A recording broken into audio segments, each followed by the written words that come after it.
오늘부터 실내 마스크 의무화가 해제됐습니다. 실내에서는 반드시 마스크를 써야 했지만 이제는 그렇지 않아도 되는 건데요. 하지만 이번 조치에도 여전히 마스크를 꼭 써야 하는 곳도 남아 있습니다. 네, 이번 조치로 달라지는 점 무엇이며 또 어떤 점을 주의해야 할지 경제부 김민혜 기자 그리고 백순영 가톨릭대 의대 명예교수 두 분과 함께 이야기 나눠보겠습니다. 두 분 어서 오십시오. 안녕하세요. 안녕하세요. 안녕하십니까. 자, 오늘부터는 실내에서 마스크를 벗어도 됩니다. 하지만 여전히 좀 어색한데요. 일단 그 내용부터 좀 짚어볼까요? 그렇습니다. 아까도 말씀드렸던 것처럼 마스크를 벗어도 되긴 합니다. 근데 그 말보다 정확한 표현이 있는데 네. 마스크 착용 의무화가 해제된다. 이 말이 가장 정확한 말입니다. 그러니까 예전에는 마스크를 쓰지 않았다면 과태료 10만 원을 물렸었는데요. 이제는 그렇지 않겠다는 취지거든요. 그러니까 그 방역 당국이 4가지 지표 중 2가지 이상이 충족이 되면 실내 마스크를 해제하겠다 이렇게 발표를 했었는데 제가 그래픽을 준비했는데 잠깐 보시겠습니다. 4가지 지표가 있었는데요. 주간 환자 발생률이 줄어드는지, 또 위중증 사망자 숫자가 감소하는지, 네. 또 중환자 병상 가동률이 안정적인지, 네. 또 고위험군의 백신 접종률이 얼마나 되나였는데 예. 지금 보시면 1월 20일 당시 평가를 할 때 3개가 충족이 됐었고 고위험군 면역 획득은 참고치의 절반 정도만 충족이 됐던 상태였습니다. 그래서 2가지 이상이 충족됐기 때문에 마스크 의무는 해제가 가능하다 이렇게 결론을 냈던 거고요. 실내 마스크 착용 의무화가 시행이 됐던 거는 2020년 10월부터인데 그 약 2년 3개월 만에 이제 의무가 권고로 전환되는 것입니다. 예, 교수님 저희가 코로나 시작하고 교수님 참 많이 뵙고 다양한 이야기들을 하면서 우리가 언제 마스크를 벗게 될까 이런 얘기도 참 많이 했었잖아요. 결과적으로 오늘부터 그렇게 달라지는 점들이 시작이 되는데 많은 분들이 가장 궁금해하는 것이 정말 마스크를 벗어도 되는 상황일까라는 거거든요. 현재 코로나19 상황 어떻습니까, 교수님? 예, 일단은 좀 보충 설명 드리자면요. 아, 예. 예, 기자님은 실내 의무, 마스크 의무를 해제한다고 말씀하셨는데 좀 더 정확히 말씀드리자면은 실내 마스크 의무를 권고로 바꾼다는 뜻이 더 맞다고 봅니다. 예, 또 예. 전부가 아니고 일부 네. 즉 고위험 시설, 대중교통이라든지 고위험 병원이라든지 약국 같은 데는 제외하고서 자율적으로 쓰는 것을 적극 권고하겠다는 것이죠. 예, 그렇지만 실제로 지금 상황 보면 굉장히 안정적입니다. 뭐 해외 여러 나라도 그렇지만 중국 이외의 국가들은 다 감소세를 나타나고 있고요. 우리나라도 올해 들어서는 계속 감소 추세였거든요. 예. 근데 사실은 위중증 환자가 조금 더 후행성을 나타나면서 나중에 감소되었고 최근에는 사망자 수도 급격한 감소를 보이고 있습니다. 예를 들어서 이전 주에는 251명이 사망해서 하루에 36명 꼴이었었는데요. 이번 주에는 185명 사망해서 26명으로 아주 급격하게 감소 추세를 나타내서 후행성을 보여줍니다. 또 한 명이 몇 명을 감염시키냐 하는 감염 재생산 지수의 경우에 있어서도 올해 들어서 1이 된 후에 그 위에 0.95, 0.85, 지금은 0.77로 이 감소 추세가 계속 유지되고 있기 때문에 지금 봄이 될 때까지는 당분간 이 감소 추세가 유지되겠지만 일단 마스크 실내에서의 의무를 해제하게 되면은 약간은 올라가긴 하겠죠. 하지만 이 감소 추세가 다시 증가 추세로 돌아가는 이런 상황까지는 가지 않을 것으로 보여서 점진적으로 봤을 때는 감소 추세는 계속 유지될 것으로 예상합니다. 일시적으로 뭐 올라갈 수는 있지만 추세는 계속 감소세를 유지할 것이다라고 하셨는데 여전히 그래도 착용 의무가 있는 곳이 있잖아요. 어떤 곳인지 좀 알려주시죠. 네, 아까 교수님 잠깐 말씀하셨는데 줄었다고 하지만 몇 가지 아직 남아있는 곳이 있습니다. 이것은 왜냐하면 지금 아까도 말씀하신 것처럼 유행의 정점을 지나서 전반적으로 완화 추세로 가고 있긴 하지만 예. 여전히 그래도 줄었다고는 하지만 위중증 환자가 400명대를 유지하고 있어서 여전히 많고 또 네. 고위험군, 그 연령이 높으신 고위험군에게는 또 코로나가 여전히 만만한 바이러스는 아니기 때문에요. 그런 것들을 방역 당국도 고려한 조치라고 볼 수 있겠습니다. 보시면 감염 취약시설과 의료기관, 또 약국, 대중교통 수단에서는 마스크를 반드시 쓰도록 지금까지 하고 있습니다. 이번이 1단계 조정인데요. 이 감염 취약시설은 고위험군이 많이 모여있는 집단입니다. 예를 들어 요양병원, 또 장기 요양기관, 지금 보시는 것처럼 정신건강증진시설과 장애인 복지시설이 해당이 되고요. 예. 그다음에 대중교통 같은 경우에는 저희가 이제 왜 여기를 의무화에 포함시켰냐라고 이제 질문했었을 때는 예. 이제 불특정 다수와 오랫동안 또 머물러 있을 수 있어서 그만큼 감염 위험이 높기 때문에 고려를 했다라고 방역 당국은 얘기를 했고요. 예. 지금처럼 마스크 해제를 완화하고 있는 해외에서도 보면 이런 병원이나 대중교통에서는 여전히 유지하고 있는 것도 상당히 아직 남아 있습니다. 그리고 말씀하신 것처럼 착용 의무가 권고로 바뀌긴 했는데 그 말 그대로 권고인 수준이거든요. 그래서 의심 증상이 있거나 또 증상자랑 접촉을 했다거나 네. 아니면은 고위험군, 본인이 고위험군이거나 아니면 산밀 환경에 노출이 됐을 경우에는 적극 마스크를 쓰도록 권고를 하고 있습니다. 예. 말씀하신 그 지하철 이용 같은 경우는 뭐 대중교통 같은 경우는 기다리는 동안에는 안 써도 되고 탑승했을 때 그 안에서만 써야 하는 뭐 그런 개념이 맞습니까? 그렇습니다. 조금 헷갈리실 수 있는데요. 예. 저희가 보통 지하철을 타면 바로 지하철을 가는 게 아니라 그 가는 과정이 있지 않습니까? 네. 뭐 개찰. 표를 끊어야 네네. 되고 승하차장에서 열차를 기다려야 되는데 그때까지는 쓰지 않아도 된다는 겁니다. 그러니까 마스크 착용 의무화는 탈 것 안에 들어갔을 때에만 적용한다는 의미고요. 그것은 다른 대중교통수단도 마찬가지입니다. 그러니까 이를테면 저희가 비행기를 탄다 했을 때는 공항에서는 마스크를 쓰지 않아도 되는 것입니다.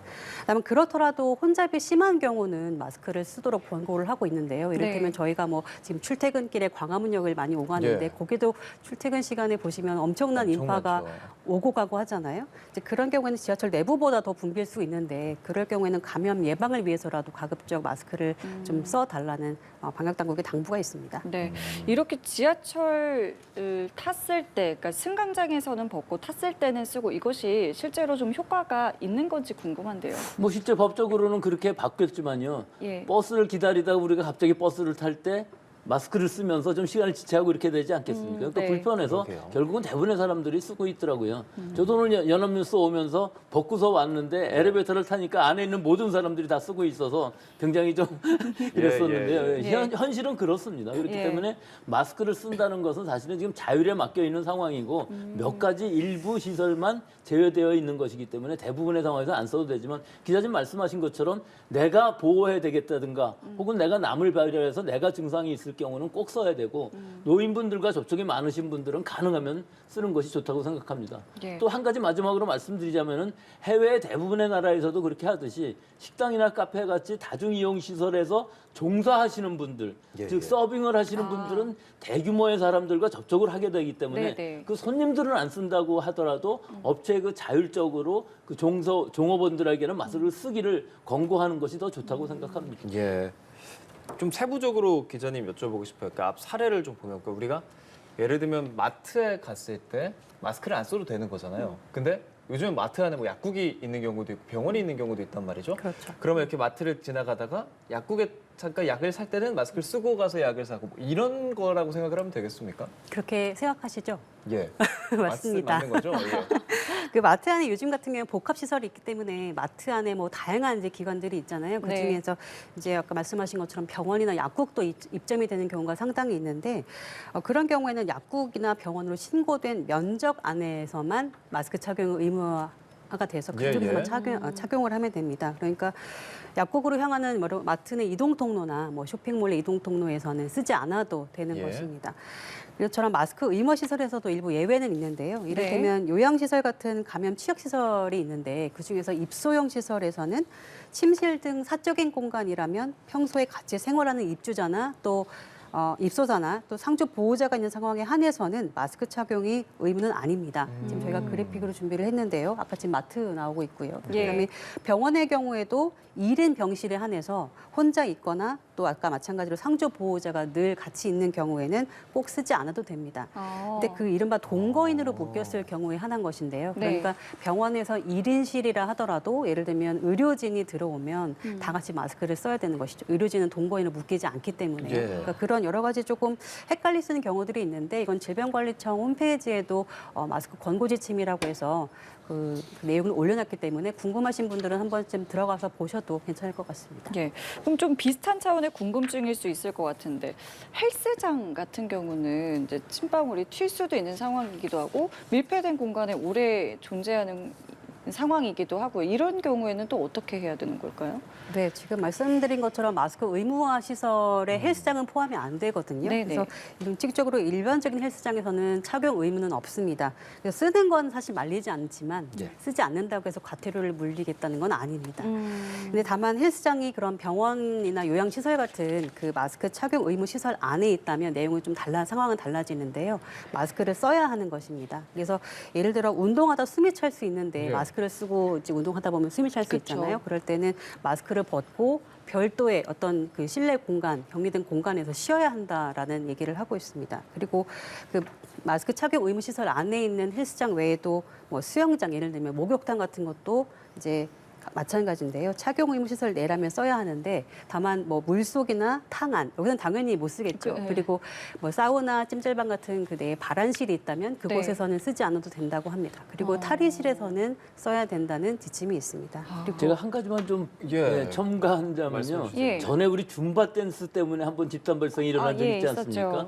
헬스장 같은 경우도 좁은 공간 안에서 많은 사람들이 함성을 외치면서 같이 격한 운동을 할 경우에는 예. 마스크를 쓰고 하시는 게 훨씬 더 좋을 것 같습니다. 좀 불편하긴 그건 하겠지만 일단 권고인 거죠. 이건 권고이기 예, 예. 때문에 쓰고 하시는 게 좋겠다고 제가 말씀드리시는 거고요. 예. 그리고 뭐 꼭 안 쓰셔도 좋지만 숨이 많이 차고 사실은 격렬한 운동을 하는데 거기서의 감염 위험성은 상당히 높다고 볼 수는 있습니다. 교수님 어쨌든 질병관리청에서나 이 논의를 하는 과정에서 많은 전문가들이 그런 생각을 했을 것 같거든요. 분명. 그런데 그것을 의무로 하지 않고 이렇게 가급적 그런 상황에서 그렇게 해주세요라고 권고를 한 이유는 뭘까요? 우리 국민들의 방역 의식이 그만큼 높다는 것이죠. 지금 실외 마스크의 예를 들자면은 모든 사람들이 지금 마스크를 벗고 다니는 게 아니라 거의 모든 사람들이 마스크를 쓰고 다니는 네, 상황이거든요. 실외에서도 실내인 경우에는 더 하겠죠. 네. 특히 어딘 되고 안 되고 그러면 아예 그냥 마스크를 쓰고 다니는 사람들이 더 많을 수가 있고요. 네. 마스크 착용 자체가 지금 일상화되어 있어서 그것을 벗는 것이 이제 탈일성이 되는 상황이 되어 있어서 사실은 이것을 권고로 바꾼다고 해도 큰 차이는 없을 것으로 보입니다. 교수님 지금 뭐 저희 말씀드리는 것 중에 대중교통 이런 부분에 대해서 조금 갑론을박이 있지만 그래도 감염 취약 시설이라든지 의료기관에서는 그럴 수 있다고 생각하는 의견이 많은 것 같아요. 근데 이 감염 취약 시설 안에서도 뭐 병실에 따라서 그 안에서 사적인 공간에서는 안 써도 되고 이런 류의 변화들은 어떻게 생각하시는지 궁금합니다. 이거는 뭐 아주 세부적으로 들어가면 어쩔 수가 없습니다. 모든 지침을 마련할 수는 없는 것이기 때문에 각자의 지금까지의 3년 동안 경험을 통해서 얻은 그 지식과 그런 행동을 충분히 할 수 있는 우리 국민들의 의식이 있다고 보이고요. 네. 그렇게만 하고 가능한 한 마스크를 쓰는 것이 훨씬 더 이런 요양시설 안 특히 병원이나 약국 같은 데에서는 고위험 분들하고 접촉할 가능성이 많기 때문에 쓰는 것을 더 권고할 수밖에 없는 상황이고 의무화를 남겨둔 마지막 이유이기도 하죠. 그럼 교수님께서 보시기에 뭐 권고 장소이기는 하나 이곳에서는 좀 그래도 우리가 좀 주의를 했으면 좋겠다 이런 공간이 좀 있을까요? 글쎄요, 제일 먼저 생각할 수 있는 것이 이제 많은 사람들이 모이는 곳 같은 경우에 있어서는 사실은 지금 다 마스크를 쓰고 있는 아직은, 상황인데 네. 특히 좀 위험하다고 생각했던 부분들이 회의 같은 거 할 때 사람들이 말하는 거 잘 안 들리거든요. 예. 네, 그래서 가능하면 지금 상황에서는 좁은 공간이라 할지라도 회의실 안에서는 환기를 잘하면서 마스크를 벗는 것이 훨씬 더 좋은 상황일 수가 있고요. 네. 전체적으로 봤을 때 마스크라는 것은 가성비가 굉장히 좋기 때문에 이런 장소에서는 더 벗어야 된다 하는 장소는 거의 없고 가능하면은 쓰고 있는 것이 이번 겨울 특히 코로나뿐만 아니라 지금 독감을 비롯한 여러 가지 호흡기 질환이 유행하는 시기에 있어서는 네. 벗는 것보다는 쓰는 것이 훨씬 더 이익이 많을 수 있다는 것이죠. 예. 네. 학교랑 유치원도 이제 권고 시설입니다. 다만 통학 차량 내에서는 써야 한다고 하는데 이 부분은 좀 어떻게 보셨어요? 예, 뭐 통화 차량은 차 속이니까 분명히 써야 되는 것이지만요. 네. 학교 생활 내에서의 예. 사실은 마스크 착용이라는 것은 상당히 불편함을 많이 초래하고 학생들의 발표라든지 선생님들의 그 교습이 잘 전달이 안 되는 경향이 많았기 때문에 마스크 쓰는 것이 굉장히 바람직하죠. 특히 수업 시간에는 굉장히 유익한 이득이 훨씬 더 많아지는 상황이고 학생들 간의 대화는 거의 없기 때문에 감염 위험성은 없습니다. 다만 예. 쉬는 시간이나 점심 시간 같은 때에는 오히려 감염 위험성이 더 높아지기 때문에 독감 같은 코로나19 같은 호흡기 질환의 경우에 있어서는 점심시간이라든지 쉬는 시간 또는 화장실 갈 때 같은 때에 접촉 감염들에 의해서 감염이 더 많이 일어나기 때문에 예. 이런 시기에 이런 때에는 마스크를 쓰고 손 씻기 잘하고 그런 쉬는 시간대에는 환기를 잘하는 우리 일상생활에 있어서 지금 최소한의 생활 방역을 잘 지킴으로 해서 마스크를 벗음으로써 생기는 그 감염의 위험성을 좀 더 낮출 수 있는 그런 방법들이 있을 수 있다고 생각합니다. 네. 그런데 학원 중에서 상당수의 학원들이 한 2주 정도는 마스크 착용하도록 의무하도록 자체적으로 지침을 내렸다고 하더라고요. 그거는 뭐 그쪽에서 그렇게 하겠다고 하면은 당연히 그렇게 진행이 되는 거겠죠? 예, 이거는 잘한 조치라고 볼 수 있죠. 이건 자율적으로 지침을 내린 것이고요. 학교에 비해서 사실은 학원이라는 그 공간은 상당히 좀 밀폐된 공간일 수가 있고 환기가 굉장히 어려운 데다가 오히려 학교보다도 더 많은 시간을 같이 지내는 아이들이 많기 때문에 여기서 마스크를 벗고 계속 있다고 하면은 감염 위험성이 훨씬 더 높아질 수밖에 없어서 약 2주 동안 좀 관찰을 하면서 마스크를 벗어도 괜찮겠다 생각되는 시기가 오면은 2주 후 정도면은 결정할 수 있을 것으로 봅니다. 예.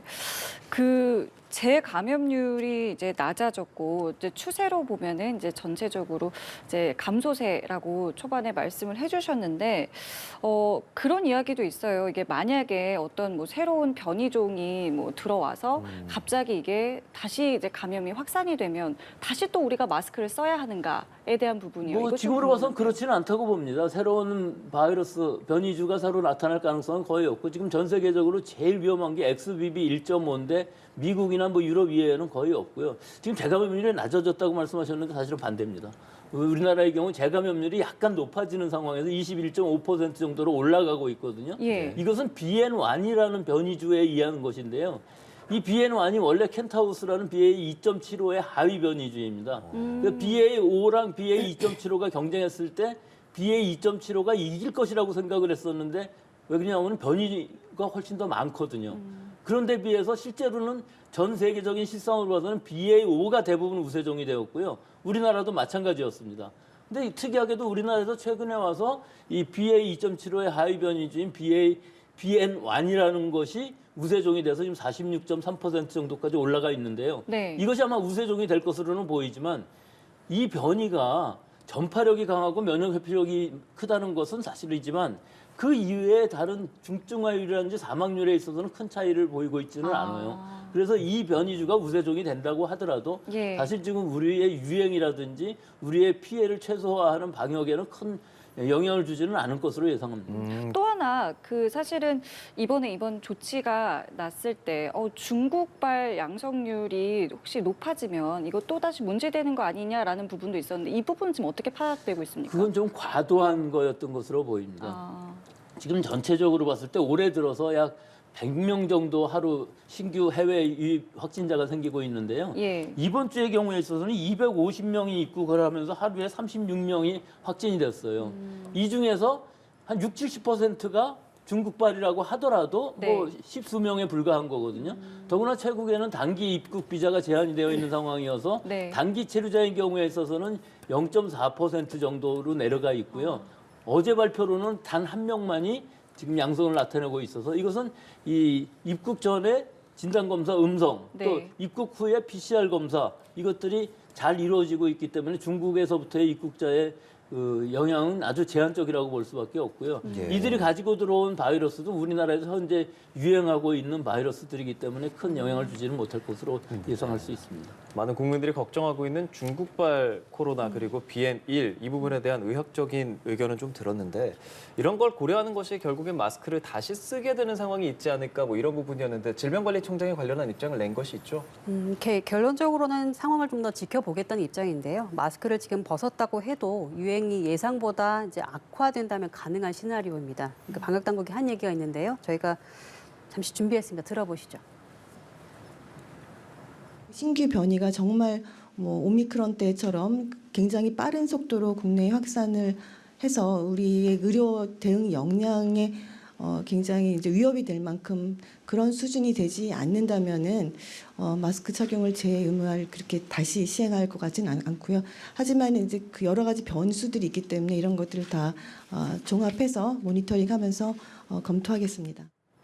예, 지금 뭐 조금 더 주의해서 고려해 보겠다라는 정도의 이제 원론적인 입장을 냈는데요. 네. 이번 조치는 아까 말씀드린 것처럼 1단계 마스크 의무 조정이고 네. 그러니까 완연한 방역이 완화됐다. 정말 우리가 일상생활로의 방역이 전환됐다라고 할 수 있다면 2단계 의무 조정이 됐을 때입니다. 근데 그때는 어떤 그 조정 시점이 있는데요. 현재 우리나라 그 코로나 위기 단계가 심각 단계인데 이 네. 단계가 경계나 주의로 이제 내려갔을 때 그다음에 현재 2급 감염병인 법정 감염병 등급이 그 4급 감염병으로 하향됐을 때 시행할 예정인데요. 예. 이 마스크 착용 의무가 유지된 일부 실내 공간에 대해서도 네. 아까 말씀드린 것처럼 2단계로 바뀌면 이제 착용 의무가 모두 해제되고 아. 또 필요한 상황에서만 자율적으로 쓰도록 권고하는 그 생활 방역 수칙으로 이제 바뀌게 되는 것입니다. 예, 이것이 지금 우리나라뿐만 아니라 뭐 세계보건기구 역시 이 코로나 비상해제 여부를 이제 발표할 예정입니다. 오늘요.